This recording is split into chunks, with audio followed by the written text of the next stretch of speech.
नमस्कार. विशेषच्या या भागामध्ये आपल्या सगळ्यांचं स्वागत. मी प्रसाद काथे. राज्यामध्ये हुंडाबळीच्या घटनांचा वाद गाजतोय. अनेक ठिकाणाहून तशा प्रकारच्या तक्रारी आपल्या समोर येत आहेत.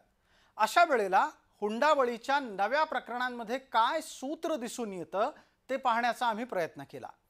या मुद्द्यावर आत्ताच्या घडीला विदर्भाची आकडेवारी समोर आणली असता त्यापैकी नागपुरात सर्वाधिक छळ सुनांचा होत असल्याची धक्कादायक माहिती समोर आलेली आहे.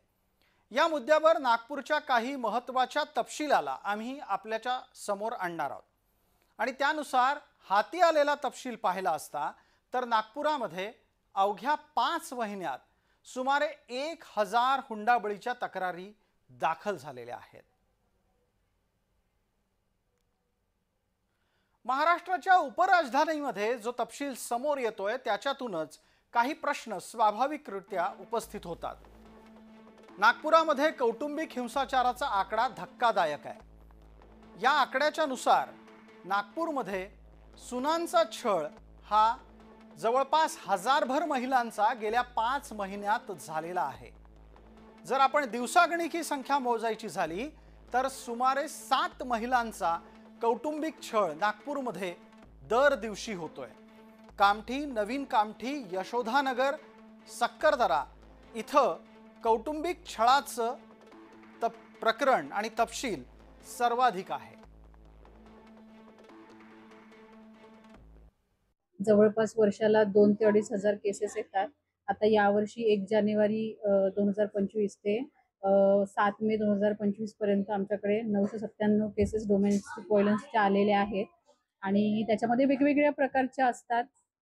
काही आम्ही पुरुषांचा पण फाईल बनवतो, स्त्रियांचा पण बनवतो, पण पुरुषांच्या त्याच कंडिशनवर बनवतो जेव्हा त्यांना महिलांसोबत म्हणजे पत्नीसोबत राहायचं असेल.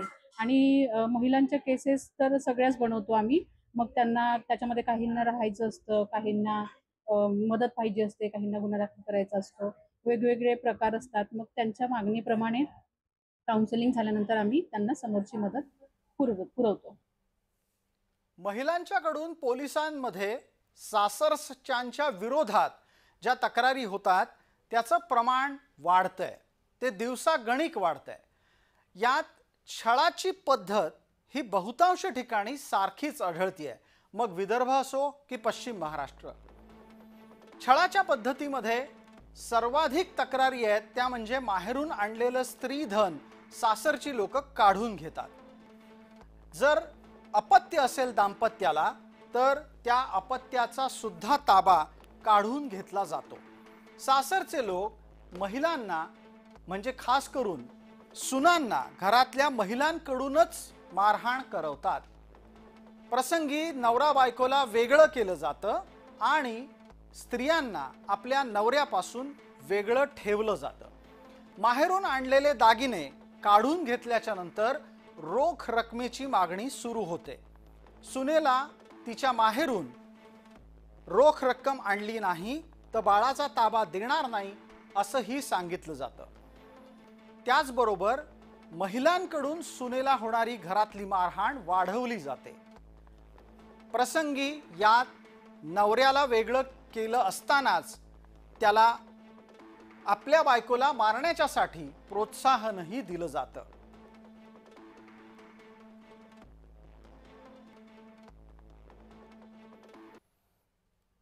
अशाच प्रकरणामध्ये एका पीडितेची कहाणी समोर आली आहे. आम्ही आपल्याला वैभवी तांबोळीची ही कहाणी सांगतो आहोत. वैभवी अशाच एका सुशिक्षित घरामध्ये लग्न करून गेली होती. तिथं तिच्याबरोबर जे काही झालं ते ती स्वतः जय महाराष्ट्राच्या प्रेक्षकांना सांगेलच, पण जे तिने भोगलं त्या यातना निश्चितच अंगावर शहारा आणणाऱ्या होत्या. वैभवी तांबोळीनं या विरोधामध्ये तक्रार केली आणि तक्रारीनंतरही तिचा छळ थांबला नाही. आता आपल्या आईवडिलांच्या सोबत जाऊन वैभवीनं आपल्या स्वतःच्या मानवी हक्काची लढाई सुरू केली आहे.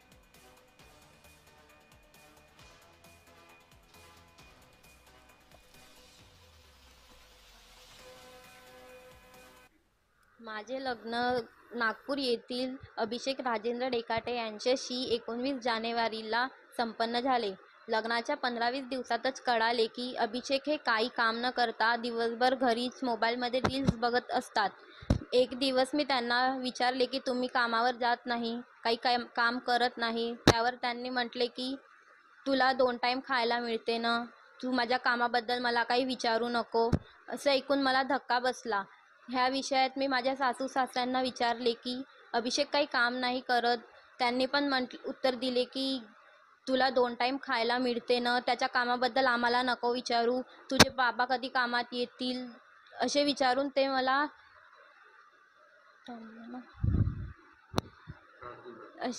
ते मला त्रास देऊ लागले, माझ्या मानसिक छळ करू लागले.